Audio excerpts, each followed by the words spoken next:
Just a quick heads up before we jump in, I've put together a free resource called Mastering Art Launches. It's a 7-day, step by step email training perfect for artists looking to learn the ins and outs of selling art online, covering topics from pricing your art, growing your audience, and making predictable art sales in a chill and storytelling way on your newsletter. Ultimately, this email training shows you why you don't have to be famous on social media to grow your art business.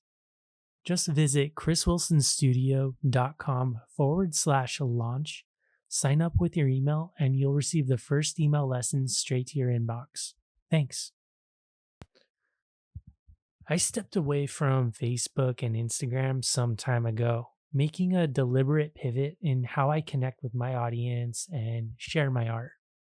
This decision wasn't taken lightly, but was informed by a desire to control my digital footprint and ensure my art business thrived on terms that respected both my values and my audience's privacy. My website and email list have become the cornerstones of my art business, much like how others might use social media platforms. My site is more than just a digital art gallery or a shop. It's a personal space where I share snapshots of my work, musings, inspirations. Similar to how anyone would post on Instagram or Facebook, I just post on my blog. I treat it like a journal.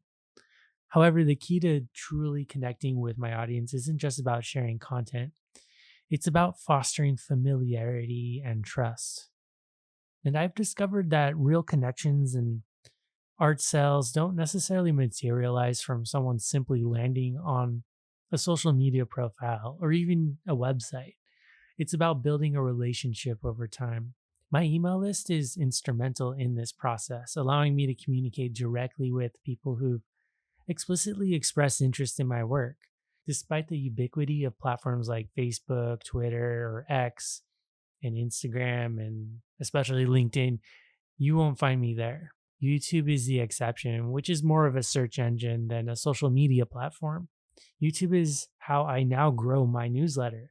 I post videos and link back to a focused place on my website where I offer an incentive to join my email list, whatever your interest may be. Newsletters empower me to own my platform. Unlike social media, where the platform dictates terms, newsletters offer freedom and flexibility. If ever I decide to move away from my current email newsletter service provider, which is ConvertKit right now, I can easily transfer my subscriber list to another platform. It's essentially just an Excel sheet. This autonomy is crucial for maintaining direct, meaningful connections without intermediaries. This lack of portability and ownership over your data and social connections poses a significant risk to the sustainability of your online presence. Not to mention, only 3 to 5% of your social media following will see your new posts and content, as opposed to your email list where you can expect 40 to 60% of your audience to see your new content. By investing in newsletters, I can ensure that my efforts and investments are building something I control. This approach not only safeguards my connections, but also aligns with a more ethical and transparent way of doing business online. Each newsletter I send is more than a broadcast, it's an invitation to dialogue. I treat my newsletters as a letter I would write to a best friend. I also personally commit time to respond to thoughtful replies. I ensure that each interaction is a genuine exchange. I enjoy it. I enjoy that I can send a newsletter about my sketchbook and get replies from people, individuals, and they're long and thoughtful replies too. It's just incredibly enriching to engage with people who are interested in my art, whether they're a student or someone interested in collecting what I make. Fostering meaningful conversations without the pressure of immediate response.